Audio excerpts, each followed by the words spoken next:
Greetings, everyone. Over the next few hours, we're diving into one of history's most jaw-dropping betrayals. And I genuinely mean the kind that'll make you question everything you thought you knew about power, love, and just how ruthlessly calculated a king could be. We're talking about Henry VIII and Catherine Howard, his fifth wife, but not in the way you've probably heard it before. This isn't about a silly teenager who lost her head, literally, because she couldn't keep her knickers on. No, this is about a king who actively, deliberately, and with stunning cold-blooded calculation betrayed a young woman he'd been absolutely obsessed with, and he did it in the hours before she walked to her death. I want you to imagine what that means for a second. The man she married, the man she was terrified of disappointing, the man who held her entire existence in his hands. He turned on her so completely that by the time she climbed those scaffold steps, she was walking to her death knowing that the one person who might have saved her had already decided she was disposable. So please, if you've got a second, smash that like button. It genuinely helps us out. Hampton Court is a drafty place in November. She was 17, or maybe 18. Records are a bit dodgy on her actual birth date. And being the fifth wife of a man who's basically a walking mountain of insecurity and rotting flesh. Catherine Howard was called his rose without a thorn, which, if you ask me, is a bit of a heavy label to put on a teenager who just wanted to dance and wear pretty silks. Henry was 50, which back then was practically ancient, especially given his lifestyle choices. He wasn't the athletic golden prince from the early days anymore. He was a man who smelled of medicinal poultices and old meat. His leg had this ulcer that refused to heal, a weeping, foul-smelling thing that made him cranky as a bear with a sore head. Maybe Catherine actually felt any affection for him, or if she was just playing a very dangerous game of please the giant. Her family, the Howards, were right behind her, pushing her toward the royal bed like they were placing a bet on a horse. Her uncle, the Duke of Norfolk, was a right piece of work. Imagine a man who'd sell his own kin for a bit more land or a shiny new title. That was Norfolk. He'd already lost one niece, Anne Boleyn, to the executioner's sword, so you'd think he'd be a bit more cautious. Apparently not. The court was a shark tank. Everyone was watching everyone else. If you blinked too fast or smiled at the wrong courtier, someone was writing it down. It's funny, we think of the Tudors as this grand romantic era, but it was mostly just people being terrified of a man who could change the laws of the land because he had a headache. Henry was obsessed with Catherine. He gave her jewels that would make a modern billionaire weep. Rubies the size of walnuts. Pearls that cost more than a small village. He thought he'd found his fountain of youth in her. I reckon he convinced himself that by marrying this young, vibrant girl, he could somehow stop time. Poor bloke. Time doesn't stop for kings. Speaking of time, have you ever noticed how old buildings have a specific smell? Back then it would have been worse. Much worse. Think of hundreds of people living in close quarters without a proper shower for months. They used to throw sweet-smelling herbs on the floor to hide the stench of, well, everything. It's a bit of a mood killer for a royal romance, isn't it? I love you, my queen. Now please ignore the smell of the drains. Anyway, Catherine was enjoying herself. She was the centre of attention. She had her own ladies-in-waiting, many of whom were her old pals from the Dowager Duchess of Norfolk's house. That was a mistake. A massive one. You should never hire people who knew you when you were a messy teenager, especially if you've got secrets hidden under the floorboards. These girls knew things. They knew about the men who'd visited her room back in Lambeth. They knew about Francis Derham. Derham was a bit of a lad, by all accounts. He and Catherine had a thing, a pre-contract, they called it. In those days, if you promised to marry someone and then, well, did the deed, you were basically married in the eyes of the big man upstairs. Catherine probably thought that part of her life was buried. She was the Queen of England now. Who's going to listen to a few bits of gossip from a drafty manor house in South London? Henry certainly wasn't listening. He was too busy being happy. For the first time in years, he wasn't arguing with a wife about theology or her lack of a male heir. Catherine was just there. She was pretty. She was cheerful. She didn't try to change his mind about the Reformation. She probably didn't even know what the Reformation was, or if she did, she didn't care. Their evenings were spent with her playing the lute, badly perhaps, and him gazing at her with those small, pig-like eyes, feeling like a lad again, this terrifying tyrant, reduced to a puddle of mush by a girl young enough to be his granddaughter. But that's the thing about Henry. He was always looking for a miracle. He wanted a son, sure, but he also wanted to be loved. Or at least, he wanted the version of love he'd read about in those chivalric romances he loved so much. Catherine was his damsel. He was her knight. A knight who weighed about 30 stone and had a temper like a volcano. But a knight nonetheless. The Howard family were rubbing their hands with glee. They were Catholics mostly, or at least they leaned that way, and having their girl in the king's bed meant they could start pushing out the reformers like Thomas Cranmer. Cranmer was a quiet man, a bit of a thinker, not really the type you'd expect to be a political assassin. But when your life is on the line, you find ways to fight back. He was watching Catherine too. He was waiting for a crack in the rose without a thorn facade. It didn't take long for the first hairline fracture to appear. Think about the sheer nerves she must have had, walking into a room where every second person wants to see you fail. She was barely more than a kid. She was managing a kingdom. Well, she was managing a king, which is much harder. And the king was starting to get those familiar pangs of suspicion. Not about her, not yet, but about the people around her. He was always worried about being played for a fool. The winter of 1541 was particularly bitey, the sort of cold that gets into your bones and stays there. Henry's leg was acting up again. When he was in pain, the whole court held its breath. It's like living with a ticking time bomb that's also your boss. Catherine would try to distract him. She'd bring him little gifts, or tell him bits of court gossip. She was trying so hard to be the perfect wife that she didn't notice the shadows getting longer. There was this one courtier, Thomas Culpeper. Now, he's a character, a favourite of the king, a gentleman of the Privy Chamber. That basically meant he got to help the king get dressed and occasionally help him with more intimate matters. He was young and incredibly arrogant. He was also Catherine's cousin. In the claustrophobic world of the Tudor court, cousin could mean anything from a close relative to someone I'm currently sneaking around with. Culpeper was a bit of a bad boy. There are records of him being involved in some pretty nasty business. Rape and murder, actually, but Henry had pardoned him. Why? Because Henry liked him. He was a man's man.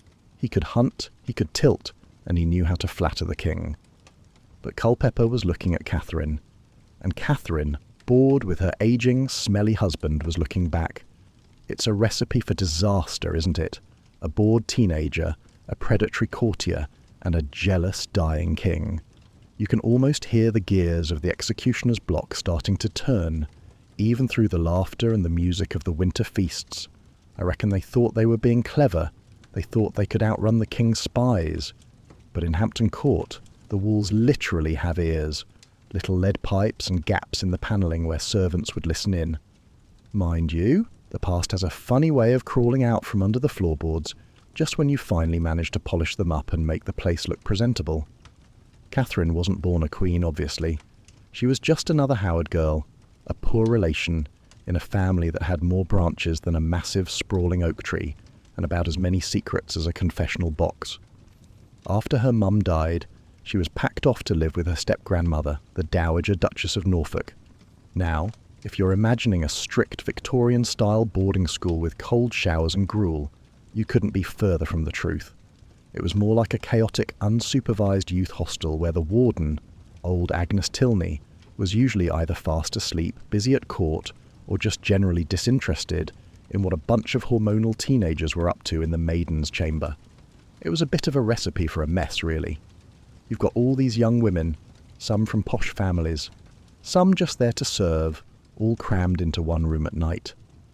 And the locks on the doors, well, they were mostly for show. Agnes thought that just being a Howard was enough of a shield against any, shall we say, late-night visitors. She was wrong. Dead wrong. There was this bloke, Henry Mannix. He was a music teacher. Mannix was hired to teach Catherine the virginals, but he wasn't just interested in the music. He was a bit of a creep. He started handling her, as the old records put it. She was maybe 13, possibly younger. It makes your skin crawl. He used to tell her that if they ever got married, he'd be the happiest man alive, while simultaneously doing things that would get him a very long prison sentence today. And then there was the music teacher. Mannix hadn't forgotten either. He was still around, lurking in the background like a bad smell that won't go away no matter how much window cleaner you use. He was bitter. He'd been replaced by a pirate, and then by a king. The fuse was lit. It was just a matter of how long it would take to reach the barrel of gunpowder sitting right under the throne. It was All Saints' Day, 1541. A big deal, obviously, in a court that was still trying to figure out if it was Catholic, Protestant, or just whatever the king felt like after his morning porridge. The atmosphere in the Chapel Royal at Hampton Court must have been thick enough to cut with a dull butter knife. You've got the incense swirling around, which, honestly, was probably a blessing given the state of the king's leg at this point, and the choir singing those haunting, high-pitched notes that make your neck hairs stand up. Henry was there, parked on a plush velvet cushion that was doing its best to support his massive frame, feeling particularly holy. He'd actually instructed his confessor to give a public thanks to God for the good life he was leading with his rose without a thorn. It's almost funny, isn't it? The sheer, blind arrogance of the man, thanking the Almighty for a marriage that was basically built on a foundation of sand and teenage hormones. He really thought he'd cracked it this time. Mind you, while Henry was busy being pious, Thomas Cranmer was probably sweating through his expensive robes. Cranmer, the Archbishop of Canterbury, wasn't exactly a man of steel. He was more of a man of parchment and quiet contemplation. He had spent the last few days sitting on a piece of information that was essentially a live grenade. A man named John Lascelles had come to him. Now, Lascelles was a bit of a hardline Protestant, the kind of bloke who probably didn't find anything funny and definitely didn't approve of the Howard family's Catholic leanings. He'd told Cranmer that his sister Mary Hall, who used to work for the Dowager Duchess, had some choice words about the Queen's loose behaviour back in the day. Mary Hall. Why speak up then? Maybe it was a genuine moral crisis. Or perhaps she just couldn't stand seeing her old flatmate wearing a crown while she was still scrubbing floors. It's that human element, isn't it? The petty jealousies that end up changing the course of empires. Anyway, Lascelles tells Cranmer, and Cranmer realises he's in a right old pickle. If he tells the king, and it's a load of rubbish, Henry will likely have his head on a spike for slandering the Queen. If he doesn't tell the king, and Henry finds out later, he's definitely getting the spike. It's a lose-lose situation, really. Cranmer decided he couldn't bring himself to say the words out loud. Can you blame him? Excuse me, Your Majesty. I know you're currently thanking God for your wonderful virginal wife, but I've heard she was actually a bit of a nightmare in the bedroom with a music teacher. Not really a conversation starter, so he wrote it down. Writing a letter back then wasn't like firing off a quick WhatsApp. You had to get the quill, the ink, the sand to dry it. He drafted the letter, detailing Mary Hall's claims about Henry Mannix and Francis Dereham. He kept it tucked in his sleeve, probably feeling it burning against his skin all through the morning service. Then came the moment. The Mass was finishing. Henry was in his private closet looking down at the altar. Cranmer sidled up. He didn't say a word. He just slipped the piece of paper onto the king's pew and vanished into the shadows like a ghost that's seen too much. Imagine Henry's face. He picks up the paper, probably thinking it's a petition for a new deer park or someone asking for a tax break. He starts reading. The Latin chanting is still echoing around the stone walls. The smell of beeswax is everywhere. And suddenly the world stops. The words carnal knowledge and Francis Dereham start jumping off the page. He didn't believe it. Not for a second.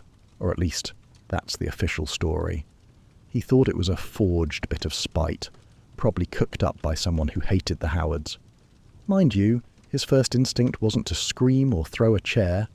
He was strangely quiet. Maybe it was the shock. You know that feeling when you get really bad news and everything just goes a bit numb and blurry? He ordered a secret investigation. Very hush-hush. He didn't want the court to know he might have been played for a fool. Again. The king called in Wriothesley, another one of those men with names that are impossible to spell, and told him to find Lascelles and the sister.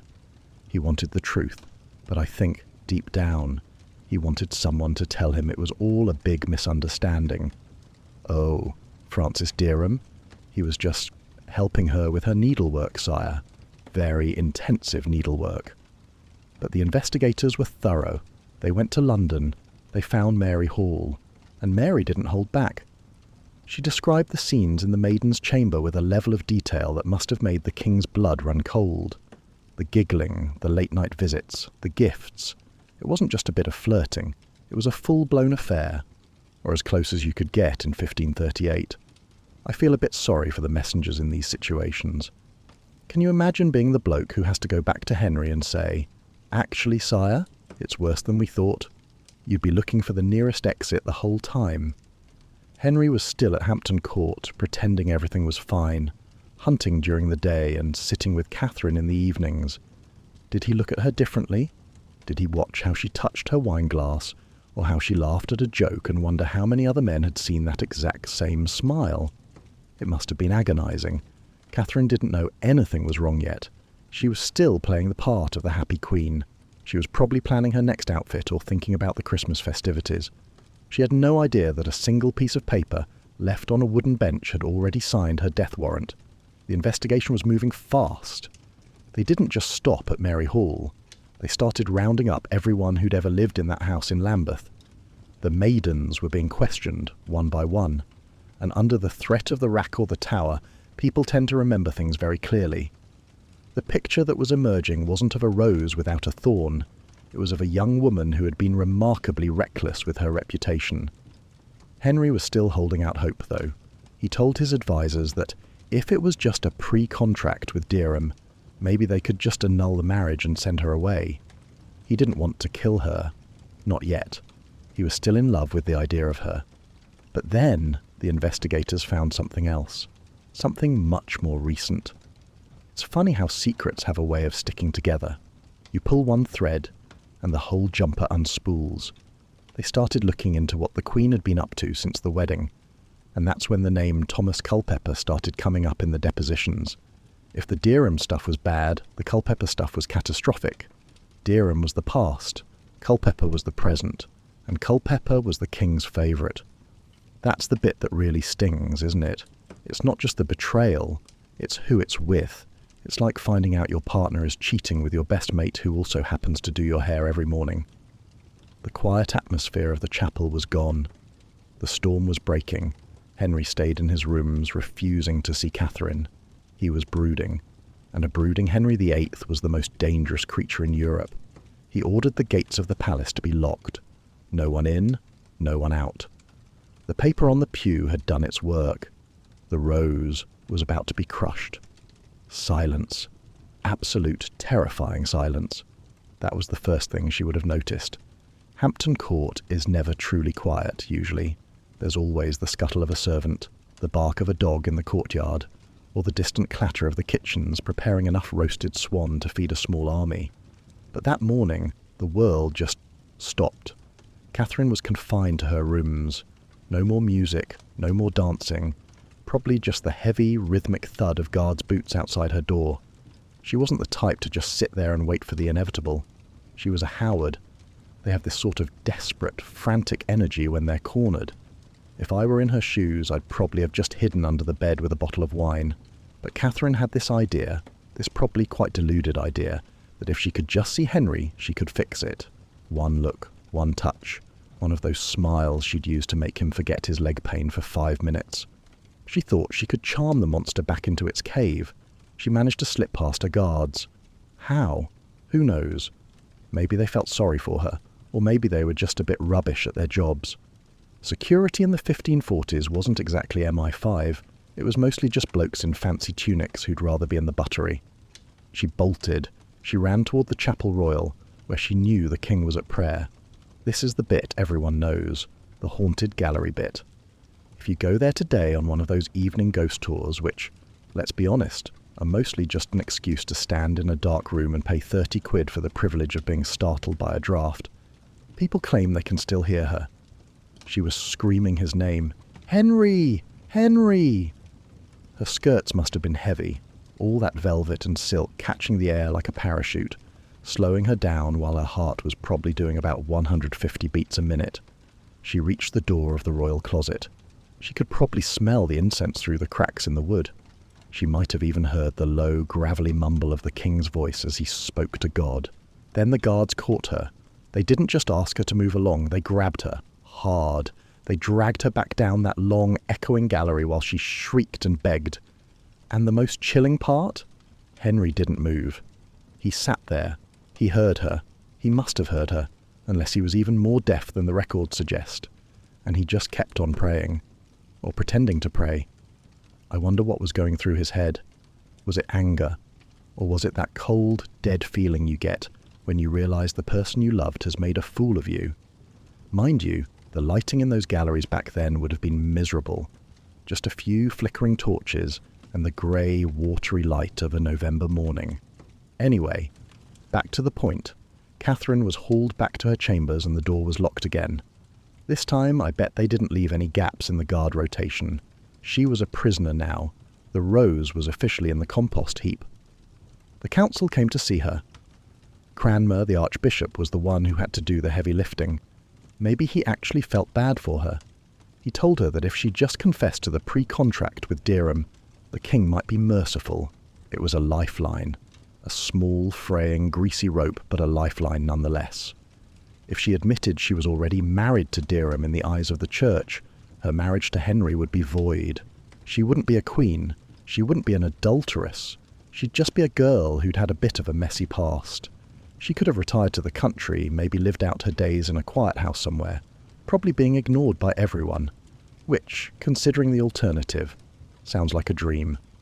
But she couldn't do it. She was hysterical. She kept swinging between admitting things and then denying them. "I was a girl.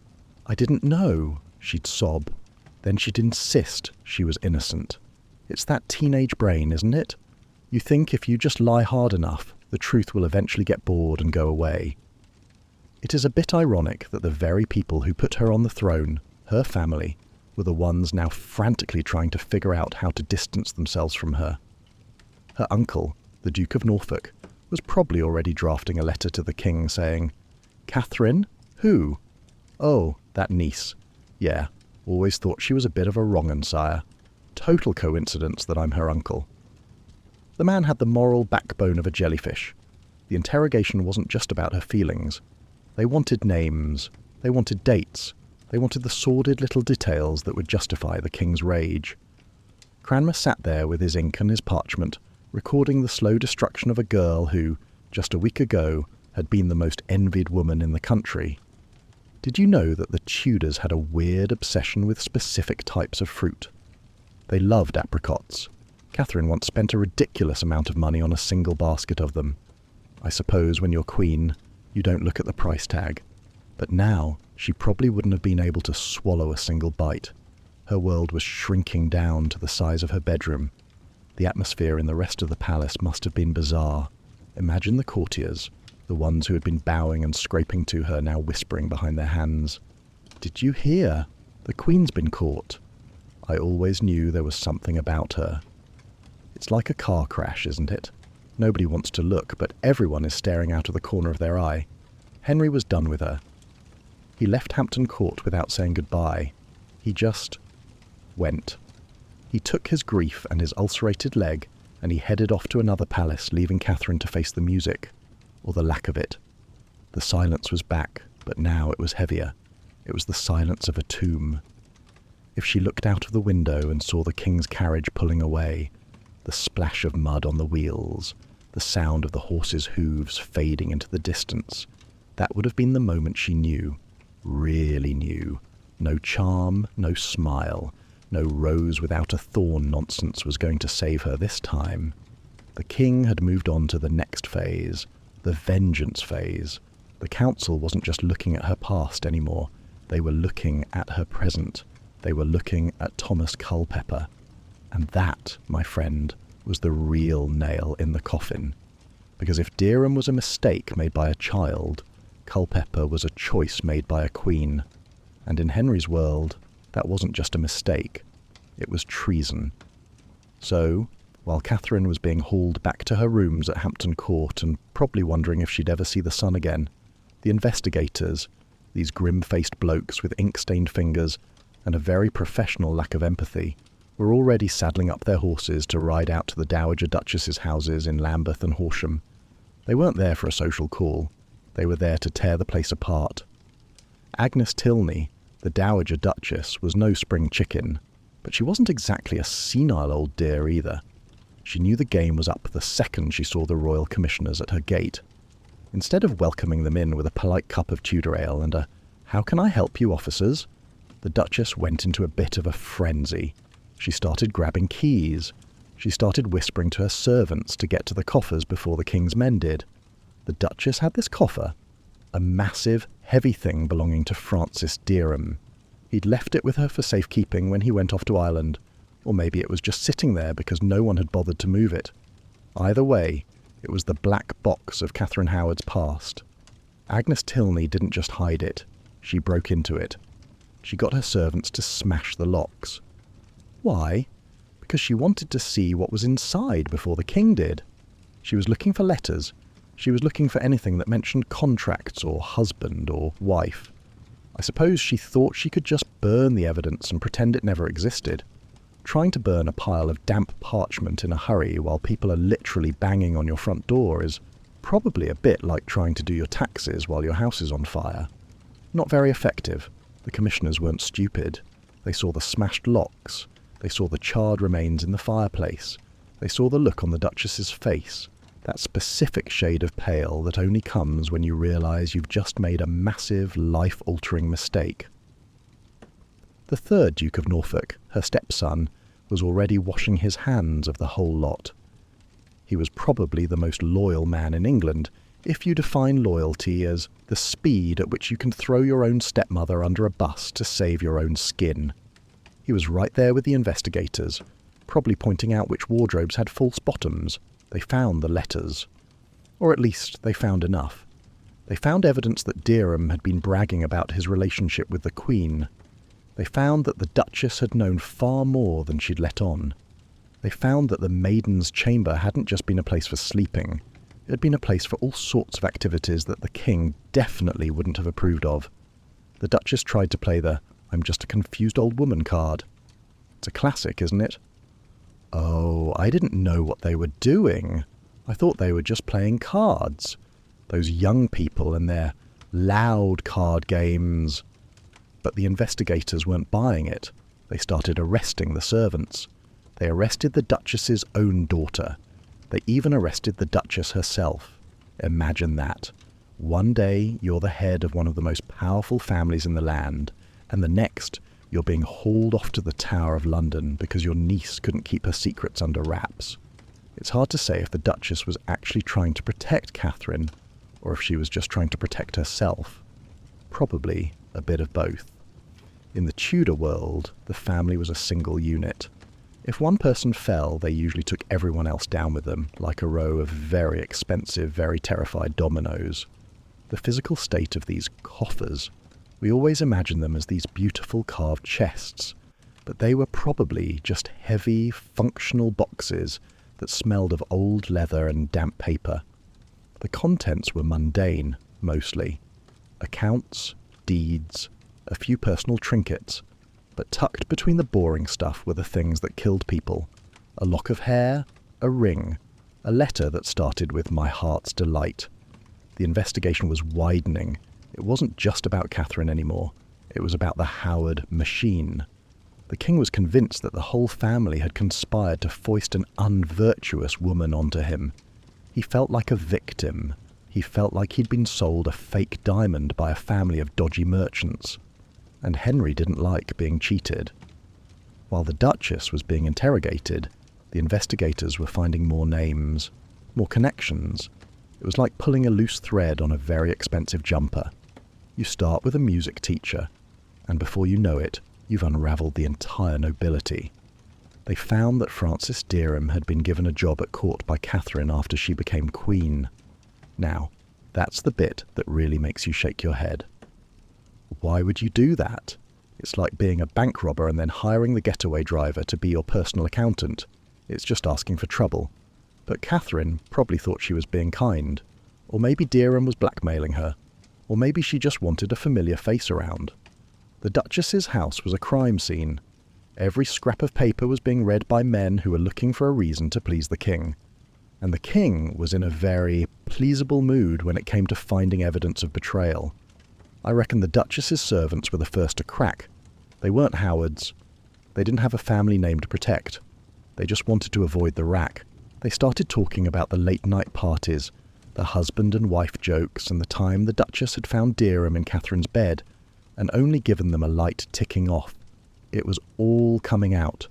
The coffer had spilled its secrets, and they were staining everything they touched. The Duke of Norfolk, meanwhile, was writing letters to Henry that were so sycophantic they practically dripped off the page. He called his own niece a prostitute. He called his stepmother a fool. He was doing everything he could to show the king that he was on his side. It's a bit grim, really. There's no honour among thieves, and there's certainly no honour among Tudors when the executioner is sharpening his axe. They even search the floorboards. Literally. They were looking for hidden compartments. They were looking for anything that could prove a pre-contract. Because if they could prove that, they could prove the king's marriage was never legal, which would make Catherine not a queen, but a bigamist. And a bigamist was much easier to get rid of than a queen. The Duchess was eventually taken to the Tower.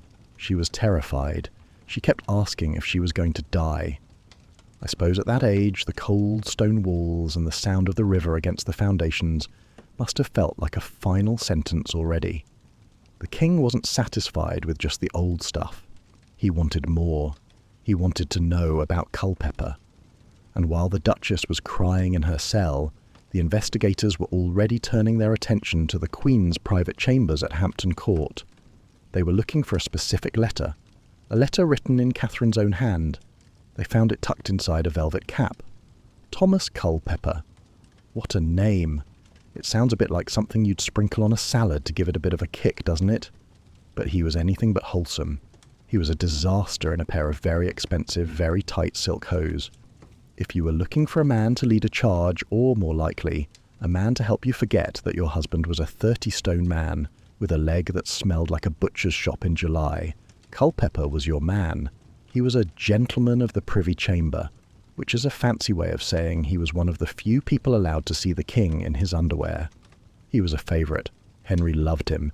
He gave him lands, money, and enough responsibility to make him feel important, which is always a dangerous thing to give a man who already thinks the sun rises, just to see what he's wearing.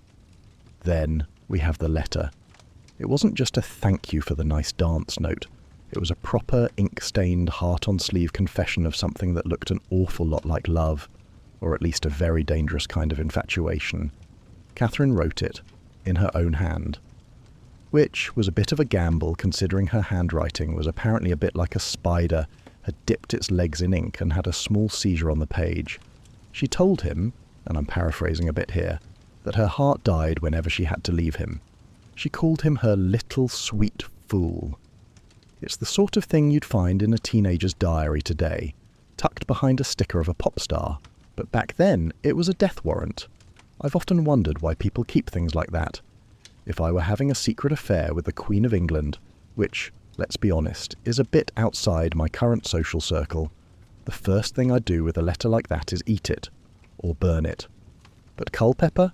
He kept it. He tucked it away in his velvet cap, or perhaps a casket. Maybe he was arrogant enough to think he was untouchable, or maybe he was just a bit dim. Most of these courtly blokes were, if you ask me. They spent so much time worrying about the tilt of their hats that they forgot that the man they were serving was a professional headsman-employer.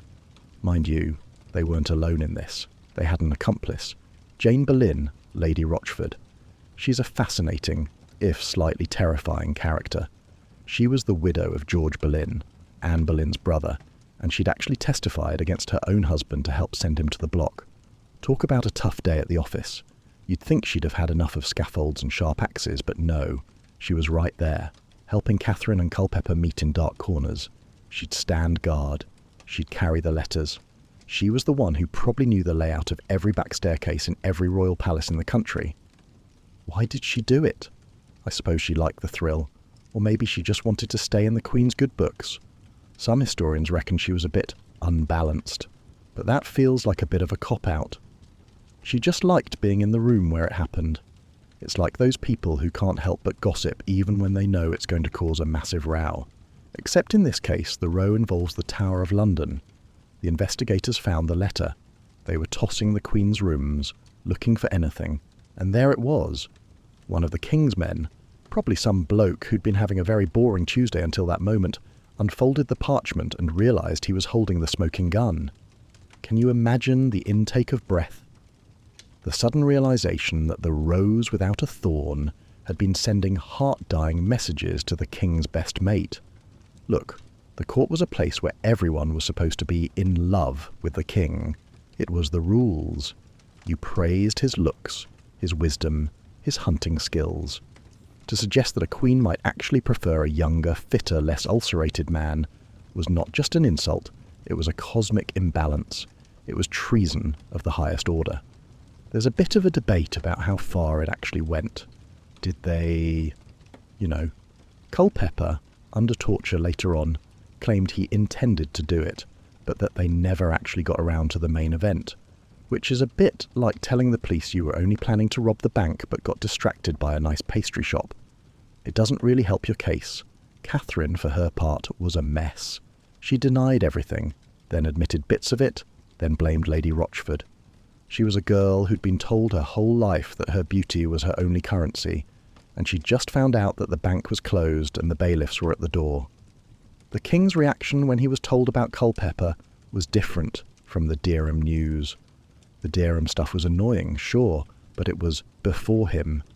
It was a used car situation. But Culpeper, that was a betrayal of his current happiness. He reportedly asked for a sword so he could kill her himself. He didn't, of course. Henry was more of a let someone else do the messy bits kind of guy by then. He preferred the clinical, legalistic approach of a trial and an executioner. It felt more official. They arrested Culpeper. They arrested Dereham again. They were both taken to the Tower. And that's where things got really unpleasant. The Tudors weren't big on human rights or due process. They were big on the rack. They wanted a story that made the King look like a blameless victim, and everyone else looked like a monster. Culpeper's confession was a masterpiece of, please don't hurt me anymore. He admitted to the secret meetings. He admitted to the letters. He even admitted that they'd met in the middle of the night in places like Lincoln and Pontefract during the King's progress to the north. Imagine that. The King is sleeping in one room, probably snoring loud enough to rattle the windows, and just a few doors down his wife is whispering to his favourite courtier while Lady Rochford listens at the keyhole. The letter was the key. Without it, they might have been able to argue that it was just cousinly affection. But you don't tell your cousin that your heart dies when they leave. Unless you're a particularly dramatic family, I suppose. Henry was done. He was staying at Oatlands, refusing to come back to Hampton Court. He was surrounded by men who were nodding and saying, "Yes, sire, it's terrible. You're so brave for dealing with this." While secretly, they were probably all checking their own wives' correspondence. The atmosphere must have been toxic. I bet the servants were the ones who really knew what was going on. They always do. You can't have a secret affair in a palace with 500 people living in it. Someone sees a shadow. Someone notices a door left unlatched. Someone smells a specific perfume in a corridor where it shouldn't be. Speaking of perfume, did you know they used to make it out of ambergris? Which is basically whale sick. So Catherine was potentially smelling of whale vomit while she was writing her heart-die letters. It really takes the romance out of it, doesn't it? The investigation was wrapping up. They had the letters, they had the confessions, they had the witnesses. Now, they just needed to figure out how to kill her legally. The Howard family was still trying to pretend they were the ones who'd been betrayed. Norfolk was probably out there practicing his surprised face in the mirror. But the King wasn't looking at Norfolk. He was looking at the girl in the tower, and he was looking at the man who had been like a son to him. Culpeper must have known he was a dead man the moment that letter was found. You don't come back from that. Not with Henry. The King's love was a bright, hot thing, but when it turned, it became a freezing black void. The little sweet fool was about to find out just how foolish he'd been. The packing must have been the most depressing part of the whole ordeal, though I suppose depressing is a bit of an understatement when you're literally being erased from the royal record. One day, you're the Queen of England. surrounded by girls who'd happily sell their own mothers for a glimpse of your wardrobe, and the next, you're being told to hand back the keys to the kingdom. Literally.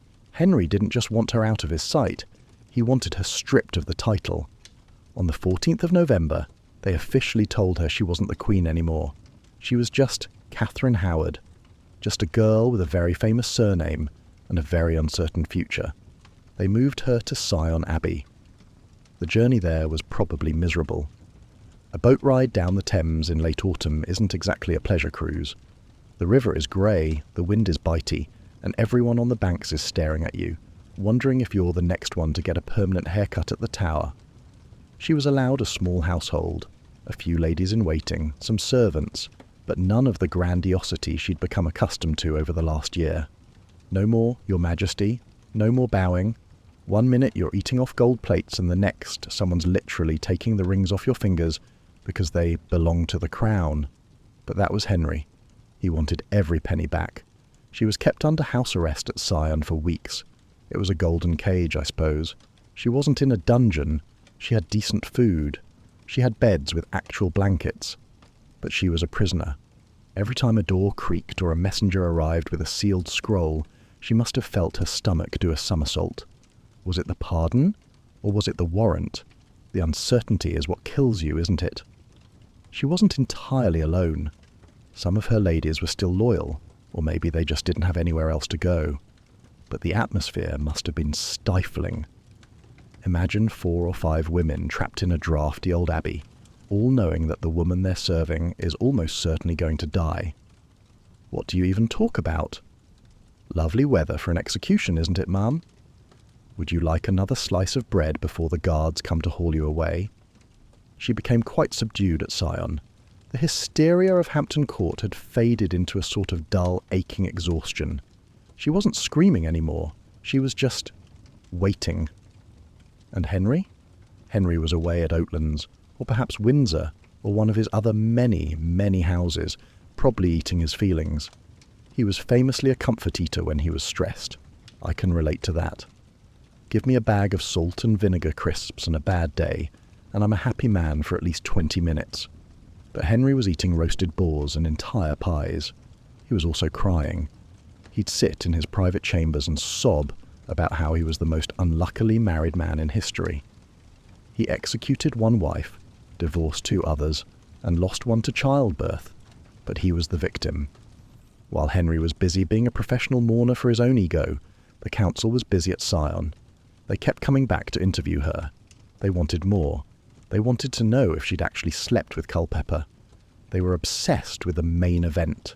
It's a bit prurient when you think about it. All these elderly bearded men in furs, leaning in to ask a teenager the most intimate questions about what she did in a dark room in Lincoln. She kept insisting that Culpeper had never known her carnally. That was the phrase. Maybe she thought if she stuck to that, they couldn't kill her for adultery. Mind you, in Henry's eyes, the intent was just as bad. He'd already decided she was a harlot. Once Henry put a label on you, it was stuck with industrial-strength glue.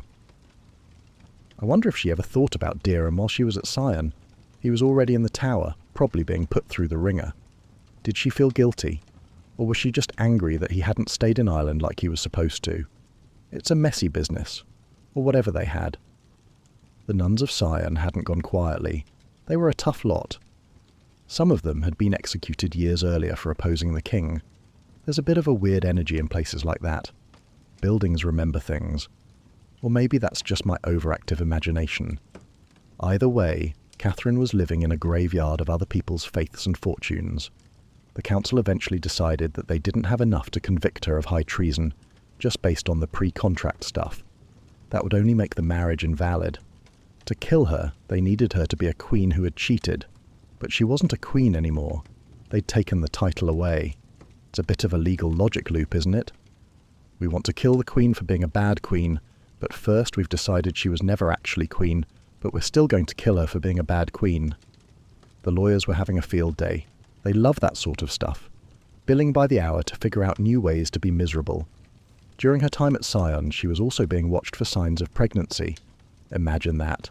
The sheer, skin-crawling horror of having your cycle monitored by a committee of government officials. If she'd been pregnant, they couldn't have killed her, at least not until the baby was born. But there was no baby, just the cold, empty rooms of the Abbey and the sound of the wind in the chimneys. She must have known the end was coming when they started taking the rest of her stuff. Not just the jewels this time, but the fine gowns, the furs, the velvet hangings for her bed. They were literally dismantling her life piece by piece while she was still sitting in the middle of it. It's like being evicted from your own existence. The golden cage was starting to feel a lot more like a coffin. The guards were getting less polite. The food was getting simpler, and the news from the tower was getting worse. Culpeper and Derham were about to face their own final act, and once they were gone, there would be nobody left for the king to blame but Catherine herself. She sat in the quiet of Syon, probably listening for the sound of the tide turning on the Thames. The river only goes one way when the king is angry. Henry was always a bit of a performer, wasn't he? He had this uncanny ability to believe his own press, to truly convince himself that he was the hero of every story, even when he was the one holding the bloody knife. After he left Catherine at Hampton Court and scuttled off to his other palaces, he didn't just brood in silence, he wept. Great, shuddering, messy sobs that supposedly echoed through the stone corridors and made his guards shift uncomfortably from foot to foot. The most terrifying figure in Europe, slumped over a table, bawling his eyes out to his council because his rose had turned out to have a few thorns after all. He told everyone who would listen, and let's be honest, you had to listen when the king was talking, that he was the most unluckily married man who ever lived. It takes a special kind of brass neck to say that when you've already sent one wife to the block and basically bullied another into an early grave. But Henry was nothing if not consistent in his self-pity. If Henry lived today, he'd be that bloke on social media who posts vague, dramatic status updates like, "You don't know who your real friends are," followed by 5 sad face emojis, just so everyone asks him what's wrong. He wanted the world to see his broken heart. He wanted the drama. Oddly enough, while he was doing all this public blubbering, his brain was ticking away behind those watery, pig-like eyes. He was already planning. The private plot was far more clinical than the public performance suggested. He didn't just want a divorce, he wanted a total erasure. He felt like he'd been made a laughing stock. People in the courts of France and Spain were probably already sniggering behind their fans about the old King of England being cuckolded by a teenager and a groom of the stool. Henry couldn't have that. To save his honour, Catherine didn't just have to be gone. She had to be a monster, a traitor. His advisors were probably terrified. They were walking on eggshells for weeks. Every time the king reached for a handkerchief, they had to look sympathetic, and every time he reached for his sword, they had to look ready for war. It's exhausting, living with a man-child who has the power to legally end your existence. Actually. Did you know Henry had a massive collection of clocks? He was obsessed with them. There was one that even had a little mechanical man who struck the hours. Probably he sat there watching the gears turn while he was deciding who to kill next. There's something a bit Bond villain about that, isn't there? A giant, weeping king surrounded by hundreds of ticking clocks. Anyway, the sobbing was only part of the act. Behind the scenes, he was pushing the council to find a way to make the punishment as brutal as possible without making him look like a tyrant. He wanted the law to do the work. He wanted to be the victim who was forced by the state to take action. He was secretly betraying the very idea of the mercy he'd hinted at during those first few days of the scandal. He told Cranmer, "If she's honest, maybe I'll be kind." But that was a lie. He was never going to be kind. Not when his ego was on the line. He started meeting with his lawyers in the middle of the night. Very hush-hush stuff. They were looking for a way to bypass a proper trial. A trial would be messy. It would give Catherine a chance to speak, to cry, to maybe win over some sympathy from the public. Henry didn't want a trial of the century with people cheering for the pretty young queen. He wanted a silent, efficient execution. When Henry was miserable, he didn't just have a glass of wine, he probably had a gallon, and when he was drunk, his victim narrative got even more intense. He'd talk about how he'd given her everything, the jewels, the status, the affection. He'd ignore the fact that he was old enough to be her granddad, and probably smelled like a bin in August. The Howard men were still trying to figure out how to navigate this. They were watching the king's mood like sailors watching a darkening horizon. Norfolk, that slippery old lizard, was actually leading some of the sessions where they discussed his niece's fate. He was trying to show Henry that he hated her just as much as the king did. Oh yes, sire, she's a right disgrace to the family name. Terrible girl. Can't wait to see her gone. That's the Tudor court for you. If you don't eat your own, you'll be the next one on the menu. Henry's private betrayal of Catherine involved him essentially ghosting her while he drafted the Bill of Attainder. He wouldn't see her. He wouldn't read her letters. He just let her rot in Syon Abbey while he moved the legal pieces around the board. He was playing the part of the grieving husband in public, but in private he was the prosecutor, the judge, and the jury. The most dangerous thing about Henry wasn't his anger. It was his self-righteousness. He really believed that by killing her, he was doing God's work. He was cleansing the throne. He'd convinced himself that the Howards had committed a kind of spiritual fraud against him. He actually had his court painters start painting over her image in various murals and portraits while she was still alive. Not even waiting for the axe to fall. Just, right, she's gone. Get the blue paint out, lads. That's cold. That's proper deep-seated spite. It's the 16th century version of deleting all your ex's photos from your phone, except you're also deleting her head from her shoulders. I don't think he ever really loved her. He loved the way she made him feel. He loved the illusion of youth she provided. And once that illusion was shattered, he hated her for reminding him that he was actually just a sick, aging man who was going to die soon. The sobbing sessions eventually stopped. The grief phase was over. He'd successfully built the narrative that he was the most wronged man in Christendom. Now, he was ready to move into the justice phase, which, in Henry's dictionary, was just another word for revenge. The council was relieved, I bet. At least when he was in executioner mode, they knew what to do. They didn't have to carry his handkerchiefs anymore. They just had to carry the warrants. He was still playing the victim, though. Even when the Bill of Attainder was being read in Parliament, he made sure everyone knew how much it pained him to sign it. Oh, my heart breaks for the necessity of this, he probably sighed, while his hand was already reaching for the pen.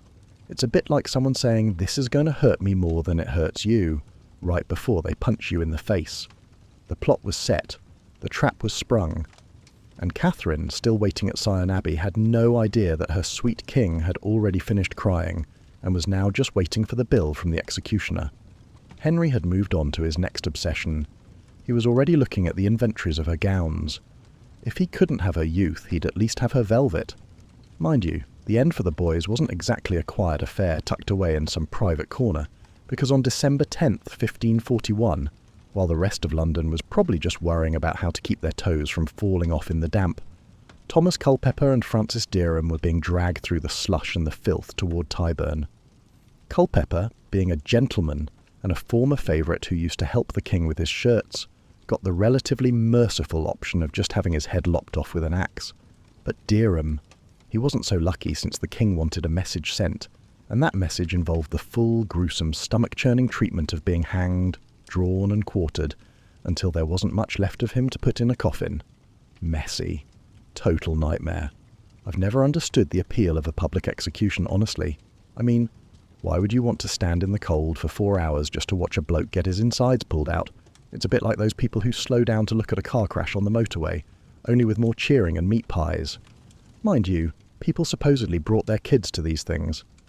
Anyway, after the boys were done for and their heads were stuck on spikes on London Bridge, where they could rot in the river breeze and serve as a warning to any other courtiers with wandering hands, the focus shifted back to Catherine. She'd been sitting in Syon Abbey, maybe hoping that the king's temper would cool or that he'd remember those nights of lute music and rubies. But the Bill of Attainder was moving through Parliament like a slow, heavy tide that nobody could stop. She was moved to the Tower of London on February 10th, 1542. The boat trip must have been chilling. Coming through Traitor's Gate, she would have seen the water lapping against the green, slimy stone, the same water that had carried her cousin Anne Boleyn to the same spot just a few years earlier. Some say she was so terrified she had to be carried off the barge. She probably just felt like she was floating in a bad dream, Parliament passed the law that made it legal to kill her without a proper trial. Henry didn't even want to look at her again, so he just gave the royal assent by commission, which is basically the 16th century equivalent of an automated "I agree" button on a terms of service update. She made a weird request. She asked for the executioner's block to be brought to her cell the night before she was due to go. She wanted to practice. Imagine that, in the flickering orange light of a single candle, this young woman kneeling down over a heavy wooden block, trying to figure out exactly where to put her neck so she wouldn't make a mess of it when the real thing happened in front of the crowd. It's the kind of detail that makes your skin itch.